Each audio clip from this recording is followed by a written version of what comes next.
penultimate night of this year's Noir City Festival.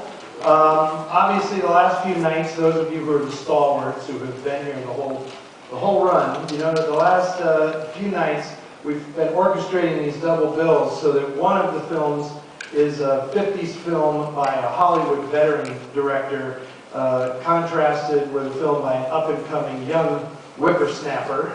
So tonight we're starting off with one of the classic noir films of all time, and you cannot categorize Orson Welles as either of those things, right? Because he was an old veteran warhorse of radio, stage, motion pictures, revolutionized all of them, but he was always in the vanguard. He was always coming up with new ideas and always a whippersnapper, that guy.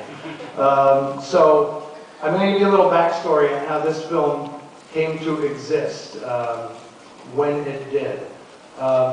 There's a producer by the name of Albert Zugsmith who has not a very great reputation in Hollywood, but at the time he was making for Universal some really terrific pictures, primarily movies directed by Douglas Sirk, like Written on the Wind and The Tarnished Angels, which are now considered masterpieces of 1950s melodrama.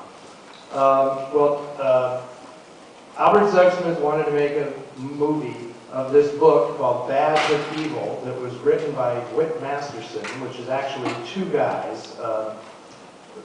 And his big thing was he wanted to get Charlton Heston to make a movie, because Heston was hot as could be. He had just won an Oscar for Ben-Hur, and what Zugsmith knew was that Orson Welles, who was pretty much in exile at this point, and had been since he had made The Lady from Shanghai for Columbia in 1948, which was kind of a debacle, after which he was persona non grata in Hollywood and went to Europe to continue making films and just basically trying to survive. By 1957 in Europe, Welles was kind of broke and out of money, and he decided to come back to California in hopes of getting at least some acting parts. The idea that he would actually be allowed to direct another movie just seemed completely out of reach at that time. So Albert Zugsmith contacted Charlton Heston to see if he could get him to star in this adaptation of Badge of Evil. Now, at the time that this was happening, the characters in the movie, the cop that Heston would play, was actually a white guy in the original story, and he had a Mexican wife. Well, what Zugsmith did is he told Charlton Heston that Orson Welles was going to do the picture. But Heston misunderstood him and thought that that meant that Orson Welles was going to direct the picture. He didn't know that Welles was just being hired to play the role of the corrupt cop, Hank Quinlan. So Heston got very excited about this and said, "I'm in. I'll do it," which was kind of a shock because the guy had just made Ben-Hur, and now he's making this tawdry little crime thriller, you know, shot down on the border. And Zugsmith was like, "Yeah, great." And then he realized the mistake, but Heston was so excited, he said, "I will direct it. I'll direct it and I won't even take any money." Because it was his chance to actually prove that he could still direct a movie in Hollywood. And that is exactly what happened. He not only played Hank Quinlan, and he is grotesque in this part. I mean, how anybody could direct a movie and then put themselves in front of the camera looking like this is unbelievable to me. But he directed the hell out of this movie. Literally, he directed this movie as if it was the last movie he was ever going to make. That's how much style and panache and everything he pours into this film.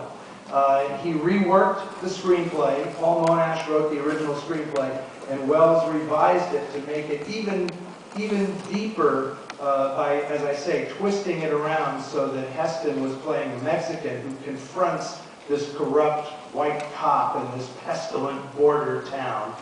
It just would not be the same movie if both of those characters were Caucasians. And then turned it around so that Janet Leigh, his wife, was actually married to this Mexican federale, you know.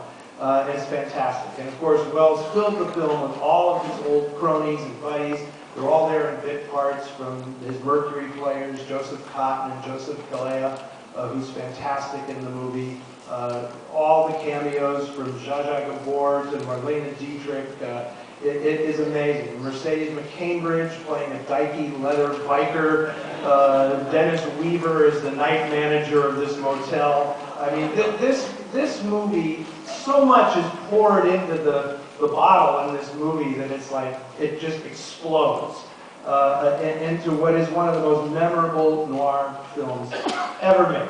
A lot of people considered this, because it's Wells, they thought symbolically he sort of ushered in the noir era when he made Citizen Kane, which no one really thinks of as a film noir, even though it is in many ways a detective story, since there is an investigator tracking the mystery of who is Charles Foster Kane.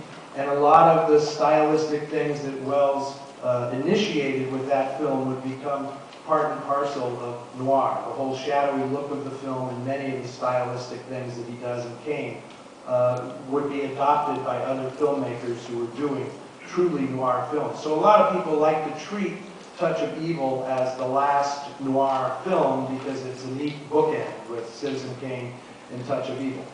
But you know why that's not true? Because there's one more day of Noir City to go.